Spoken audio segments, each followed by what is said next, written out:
Monsieur le Président, Madame la Ministre, chers collègues, 87% du territoire national est sous-doté en médecins. Près de 7 millions d'entre nous n'ont pas de médecin traitant, dont 600 000 sont atteints d'une maladie chronique. Derrière ces numéros de sécurité sociale, ce sont des personnes qui souffrent sans être soignées.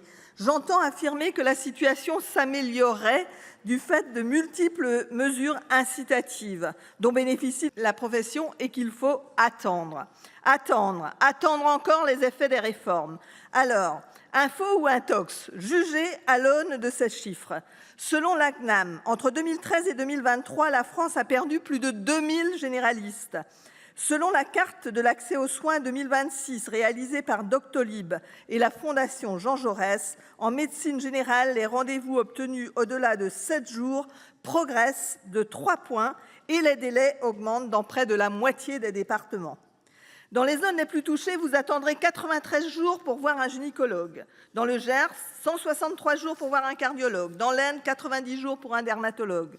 En conséquence, les plus aisés et mobiles trouvent leurs spécialistes dans une métropole, les autres renoncent à se soigner.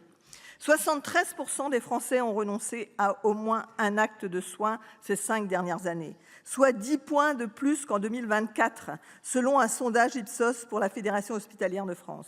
En dermatologie, il est attendu une perte de 15% des effectifs d'ici à 2035, et ce n'est pas la seule spécialité en difficulté. 13 départements n'ont plus de gynécologue, la liste est longue. Voilà le constat incontestable et incontesté. Chers collègues, Madame la Ministre, c'est une rupture de la promesse républicaine d'égalité et de cette précieuse sécurité sociale qui nous a été léguée, garantissant l'accès aux soins pour tous partout. Or, à Paris, il y a 4 fois plus de médecins autour de la station Luxembourg qu'autour de la station de la Courneuve. Je tiens à pointer aussi la situation des territoires ultramarins qui cumulent l'insularité et une organisation de l'offre de soins déficiente et inadaptée aux besoins de la population. L'indicateur que nous proposons à l'article 1 bis permettra de mieux mesurer les besoins des territoires, dont ceux éloignés de l'Hexagone. Ces inégalités territoriales sont injustifiables, elles sont une entorse au principe d'unité de notre République. Le constat est là et les propositions législatives s'accumulent, notamment avec des mesures incitatives. Plusieurs de ces PPL sont en cours de navette parlementaire. La caractéristique de celle que nous examinons aujourd'hui est qu'elle a déjà été adoptée à l'Assemblée et elle a le mérite d'avoir fait l'objet d'un travail transpartisan depuis 2022. Je regrette qu'ici, au Sénat, nous ne parvenions pas à reproduire ce consensus. En effet, la Commission des affaires sociales a choisi de vider le texte de son sens en reprenant la PPL mouillée en attente de son examen à l'Assemblée nationale depuis plus d'1 an. C'est la technique du coucou. Vous êtes venus vous nicher dans cette PPL transpartisane pour transformer la proposition que nous faisons en supprimant l'autorisation d'exercer prévue à l'article 1. C'est pourtant le cœur du texte que de lutter contre les inégalités territoriales en limitant les nouvelles installations dans les 17% seulement du territoire suffisamment doté. Chers collègues, les mesures incitatives ont montré leurs limites. 100 millions d'euros dépensés pour des effets jugés décevants selon la Cour des comptes. Il est urgent de faire des propositions opérationnelles à effet immédiat. C'est ce que nous proposons.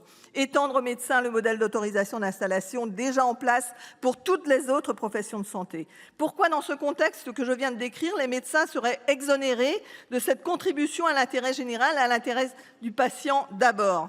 Nous légiférons pour améliorer la prise en charge des patients, me semble-t-il. Selon la proposition Garot et ses collègues, les médecins ne seront pas envoyés à l'autre bout de la France comme le sont les professeurs de l'éducation nationale. Non, l'installation sera autorisée automatiquement dans les zones sous-dotées, soit 83% du territoire. Dans les zones bien dotées, elle sera conditionnée à la cessation d'activité d'un médecin du territoire. Il s'agit de lutter contre la concentration des médecins dans les rares territoires dotés. Selon la Cour des comptes, les départements qui ont gagné des praticiens sont ceux qui étaient déjà les plus avantagés. Entre 2012 et 2022, plusieurs départements déjà bien pourvus ont vu la densité de ces praticiens progresser fortement. Cette dynamique doit cesser. Faute de rendez-vous médicaux, 23% des patients se reportent vers les urgences. Or, les urgences elles-mêmes sont saturées. À Dinan, dans mon département, à Saint-Brieuc et ailleurs, les services des urgences tirent la sonnette d'alarme et manifestent en ce moment même leur colère. Madame la ministre, vous prévoyez de réduire la moitié des passages dits évitables, oui, à condition d'apporter une réponse en amont et en aval. Or, il n'y en a pas. Pensez-vous vraiment que les malades choisissent d'aller passer des heures dans les salles d'attente des urgences? Ces passages évitables sont le résultat d'une défaillance de la médecine de ville et de l'aggravation des symptômes suite à une prise en charge trop tardive. Rappelons qu'en 2023, 73% des conseils départementaux de l'Ordre des médecins craignent un désengagement des médecins pour la PDSA, la permanence des soins en soirée. Le rétablissement de l'obligation de participation à la permanence des soins est une réponse essentielle pour éviter la saturation des urgences. C'est pourquoi nous la proposons à l'article 4. Afin de préparer et d'assurer un bon ancrage territorial des futurs médecins, nous proposons à l'article 3 que la première année d'études de santé soit proposée dans tous les départements.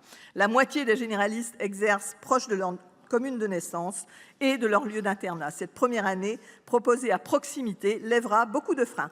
Pour conclure, au vu de la situation intenable de l'offre de soins dans notre pays et pour répondre aux cris d'alarme de la population qui nous exhorte chaque jour de légiférer en la matière, nous proposons de rétablir la version adoptée à l'Assemblée par un vote conforme et donc une mise en place immédiate de ces mesures d'urgence vitales pour nos concitoyens. Nous leur devons l'accès aux soins partout, pour tous et toutes.